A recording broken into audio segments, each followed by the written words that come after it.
Bhagavad Gita part 8 వచ్చేసి అక్షర బ్రహ్మ యోగ అంటే మరణ సమయంలో స్మరణం. ప్రతి మనిషి జీవితంలో ప్రతి మనిషి జీవితంలో తప్పని ఘటన ఒకటి. అది మరణం. ఈ అధ్యాయంలో కృష్ణుడు చెప్పేది మరణం క్షణంలో మనసు ఎక్కడ ఉంటదో, అది జీవితంలో మనం ఎలా జీవించామో చూపిస్తూ ఉంటది. అర్జునుడు అడిగాడు, కృష్ణ, అక్షరం అంటే ఏంటి? బ్రహ్మం అంటే ఏంటి అని. అధ్యాత్మం అంటే ఏంటి? కర్మ అంటే ఏంటి అని. ఇవన్నీ అర్థం చేసుకుంటే మనం ఎలా జీవించాలి? ఈ ప్రశ్నలో ప్రతి మానవుడి మరణం గురించి ఉండిన భయం కనిపిస్తుంది. కృష్ణుడు చెప్పాడు, అర్జున, అక్షరం అంటే ఎప్పుడూ మారని సత్యం. బ్రహ్మం అంటే అన్నిటికీ మూలమైన పరమ సత్యం అని.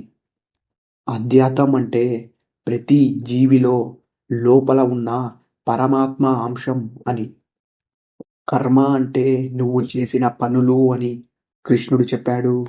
అర్జున, మరణ క్షణంలో మన మనసు ఎవరిని గుర్తిస్తుంది అంటే, జీవితంలో నువ్వు ఎవరిని ఎక్కువ స్మరించావో వాళ్ళని గుర్తిస్తుంది అని. మరణ క్షణంలో అదే మనసుకి వస్తుంది అని.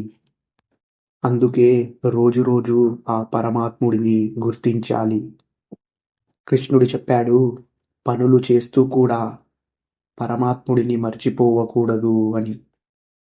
నువ్వు చేసే ఆ పనిలో కూడా ఆ భగవంతుడిని చూడాలి. ఇలాంటి అలవాటు మన మరణం సమయంలో మనసుకి సహాయం చేస్తుంది. భక్తి, జ్ఞానం, కర్మ అన్నీ కలిసి నడవాలి. ఈ వయస్సులో మనం చాలా మందిని కోల్పోయాం. చాలా గుర్తులు మిగిలిపోయాయి. జీవితం విలువ తెలిసింది.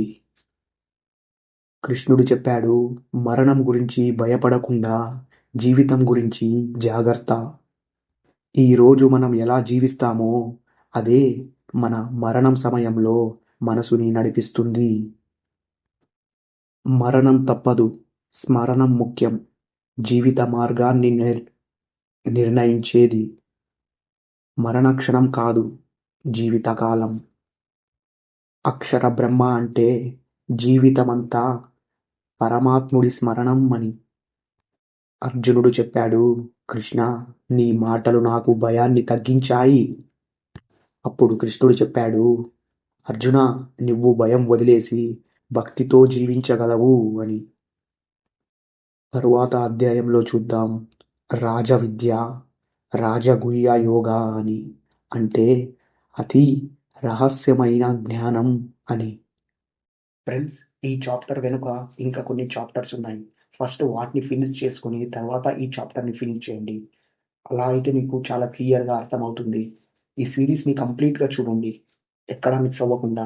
ఎంతోమంది వీడియోస్ చూస్తున్నారు కానీ ఎవరు సబ్స్క్రైబ్ చేయట్లేదు, లైక్ చేయట్లేదు. ప్లీజ్ సబ్స్క్రైబ్ అండ్ లైక్ చేయండి. జై శ్రీకృష్ణ అని కామెంట్లో టైప్ చేయండి.